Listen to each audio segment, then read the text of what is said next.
Hi, welcome to How to Repair. Now, as you all know, I've been travelling down from the UK, which has been wet, cold and miserable, down to sunny Portugal. And yes, they've had bad weather as well. Extreme flooding. You can even hear some pumps running in the background, clearing some of the land behind me here. Now, I have promised a few people who have left comments on the previous videos with regards updates on the modifications I've made to the van. And rather than doing one video, I'm going to do several videos because I think this will help a lot of people. I have created an unbelievable table system which is over 5.5 meters long, and that bolts to the outside of the van on these clip points which I've created here. I've also increased the solar on the van to just under 1600 watts of power, and I've created a roof rack system at the top there with 2 panels on top. I have 3 400 watt panels now and 3 120 panels on the front of the vehicle, giving me just under 1600 watts of power, and that keeps my Starlink going and allowing me to use my air fryer and anything I want electrical.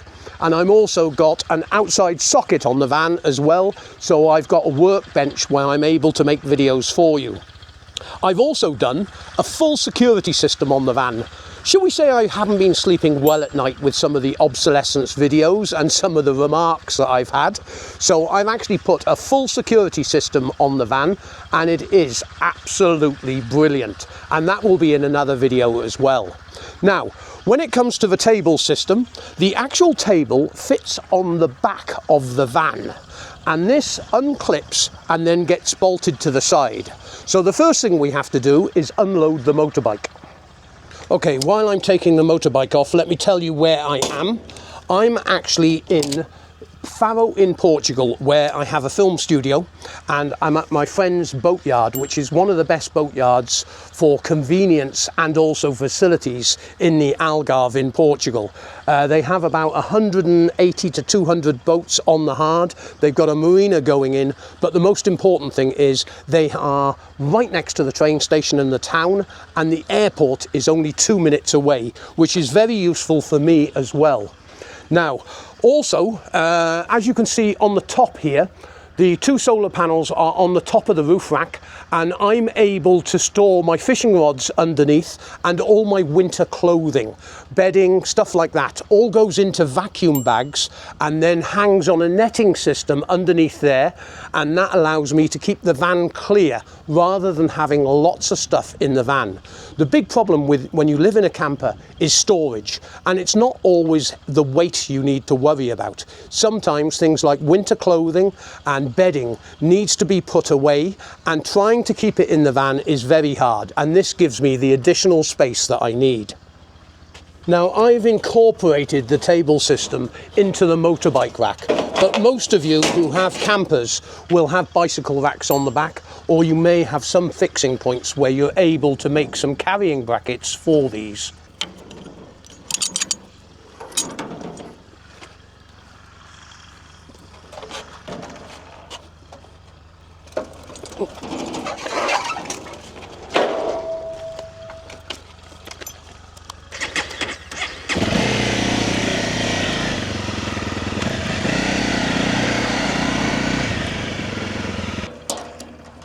Okay, these tables are actually 2 tables on the top here and 2 tables on the bottom, and I've actually got them fixed to the motorbike rail, and that is with threaded rivets, which I'll show you in a second. And you'll notice the hinges are on the top of the table, and I've just got to separate these 2 tables in a second when I get it off. They are exceedingly light. I would say that the whole table system, including the legs, does not even weigh 30 kilos. Threaded rivet there, threaded rivet where the actual motorbike rack fits on, and that all holds it in place, and there's another threaded rivet there. Then the 2 halves of the table are unbolted. I've got some long bolts running through. These are locking nuts. You can hear the planes in the background there from the airport. And if I come down this end,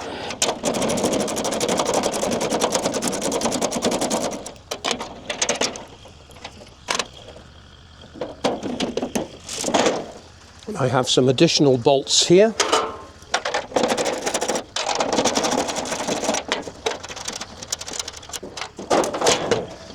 And as you can see, I have one long table and one short table.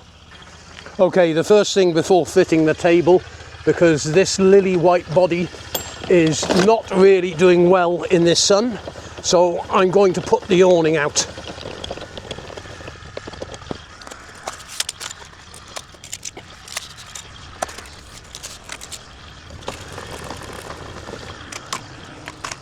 Now the hinge system I decided to use did not want to stick out of the van too much. It wanted to be in line with the rest of the body in case something catches it or you catch someone when going past. And this is why I chose this hinge system. And the hinge system is straightforward. I've attached the one part of the hinge that you can see here to the actual table, and the other part I fixed to the body. Now this is stainless steel and the body is actually aluminium. So do make sure that you do a good insulation between the aluminium and the body. I've used Sikaflex or equivalent of, and I let it go off before doing it up, so I didn't squeeze all the silicone out, and I used aluminium rivets going through. So really the only weak point on this would be the rivets themselves. Now if you are going to a fiberglass body, and I'll bring these up to the camera for you, you really want to put some reinforcing on the inside. Different campers have different constructions, but there's not a lot of weight from the table or the stuff that you put on the table on the body. The real weight is actually on the legs. Okay, to assemble the table is straightforward and easy.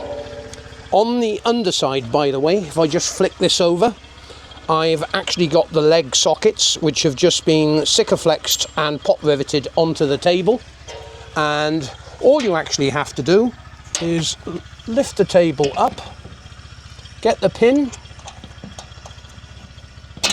drop it in on one side,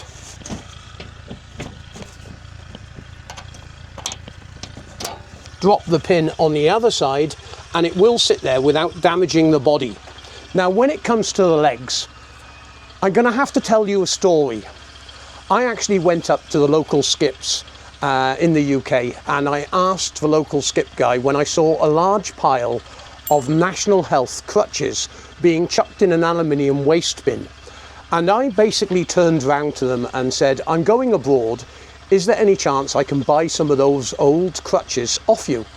And the guy must have thought I was taking him to a hospital. I didn't say anything, but I did donate some money to their shop. But these actually make fantastic legs. They're adjustable for a rough terrain, and all you do is lift them up and drop the legs in. Straightforward, very light and very simple.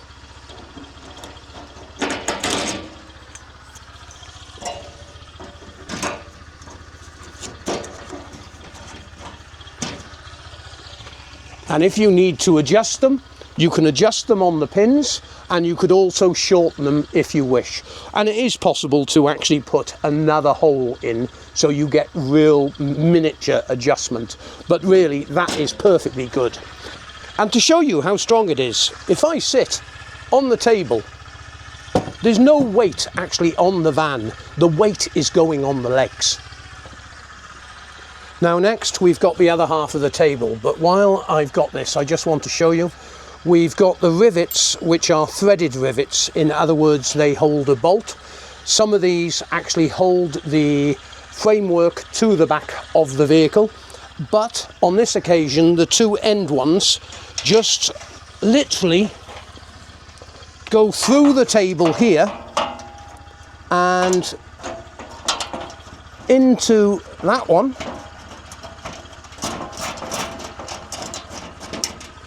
and I get the other bolt, lift up the table and support it,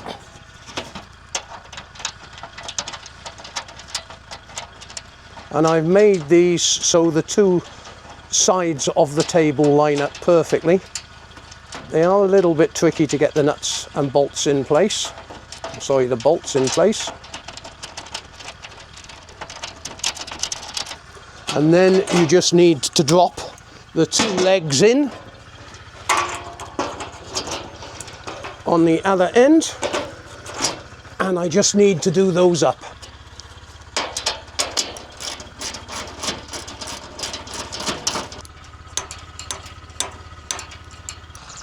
Okay, off camera I assembled the other half of the table, again 2 pieces exactly the same way, but I wanted to quickly explain to you where the strength comes in on these tables and the costings for you.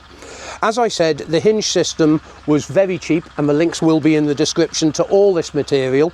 Those hinges were costing somewhere between £7–8 a piece, and there's 4 of them. There are 5 legs on each table, and I actually donated £30 to the actual local shop where I got them from. What I do not expect you to do is go out nicking the National Health crutches from everywhere, because I don't want to be held responsible for creating a shortage of crutches in the National Health system. But the tables are exceedingly strong. Even with everything on here, I am able to put my whole weight on any of these tables. I wouldn't want to put it in the middle of the table, and that's because it is only 2mm check plate. But let me just show you some of the pieces that I've used to construct all this. The hinge system and the actual leg cups. Now the leg cups are straightforward. I think they only cost £2 each. They're stainless steel. You might have been able to get them welded to the aluminium, but I chose to pop rivet them. And the hinges only cost me, I think they were £8 to £9. I will put a link in the description to all the components, and also the Sikaflex I used as the bonding material for holding the actual hinges to the table and also the chassis of the vehicle.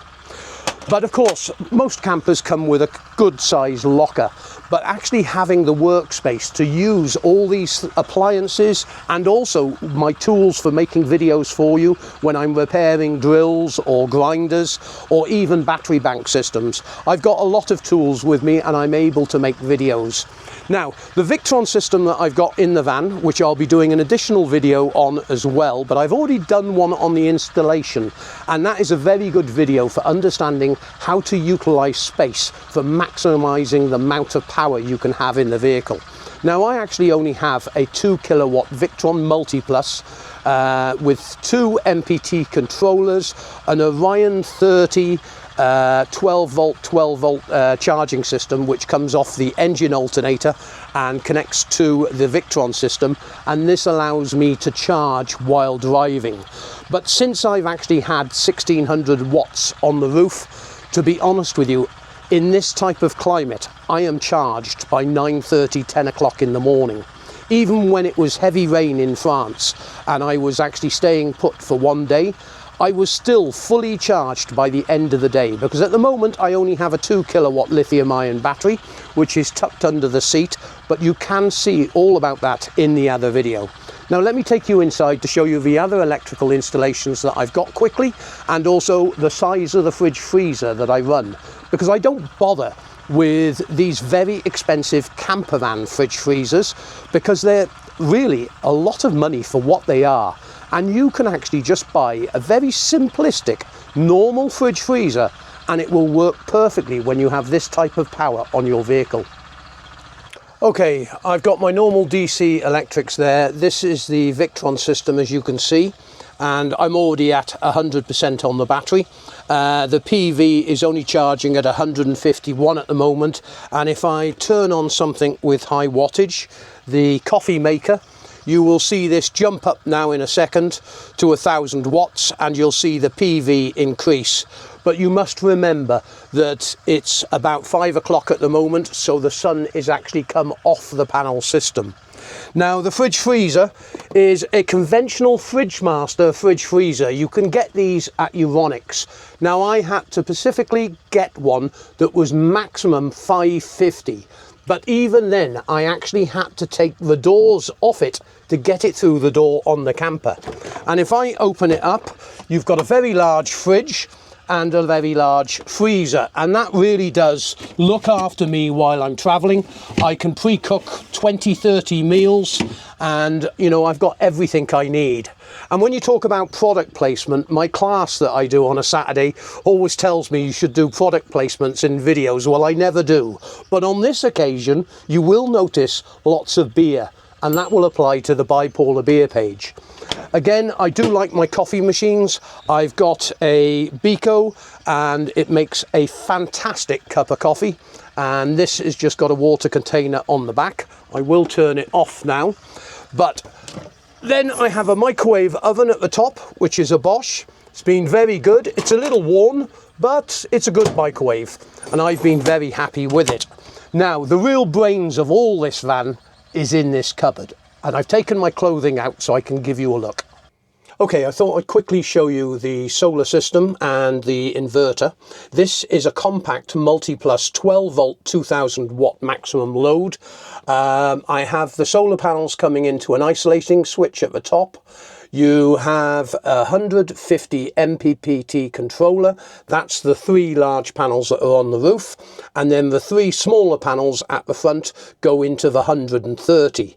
Next, down the bottom, we have the Lynx distributor and the Lynx shunt, but I also have an Orion 30. This is a DC to DC charger, so when I'm driving and there's no sun at night, the engine is actually trickling 30 amps at maximum load into the lithium-ion battery, and all this is connected to my display there, and I'm also able to access this remotely, which is a really important factor, and I'll be going into that a little bit more when I come to the security video that I'm going to be doing with regards how I installed a very good security system into the van. I wanted to quickly say about the fridge freezer, it is a non-auto defrost system that I chose. It only has a thermostat and a compressor, and this is why it has been so reliable for the last 2 to 3 years while I've had this van. It has absolutely been superb fridge freezer. I think complicated appliances nowadays are half the problem, and I've got a very interesting fridge freezer video for you coming up shortly. Now, it's that time of day. The sun is over the yard arm, so I've cracked a beer. In the next video, I'm going to be showing you how I installed a 4K surveillance system on the van that connects to the router and connects to my Starlink system. This actually connects to the cloud and sends the recording files to the cloud. So if I ever do have a problem, one, I'm notified automatically on my mobile phone, and also a friend is notified as well because they have access to it. And this gives me the security that I need when either I'm asleep in the van, because I have said some things that some manufacturers don't like, and also when I go for a beer in the evening, I know the van is looked after, and basically I get notified if there's ever a problem. I hope you enjoyed this video. The table system I am really happy with. It's really given me the space that I require when I'm out and about, and I'm going to be able to do lots of videos while on the road because I'm going down to Turkey later in the year, and I'm also now looking for a place to retire, shall we say. I'm looking for a workshop in the middle of nowhere and something that I can do on an off-grid system, but that will be in the future.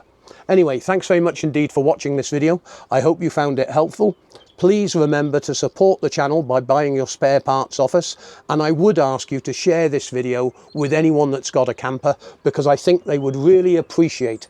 This whole table system did not cost me more than £400, and it only takes me about 20 minutes to put together. It makes life so much more pleasant. Thanks very much indeed for watching.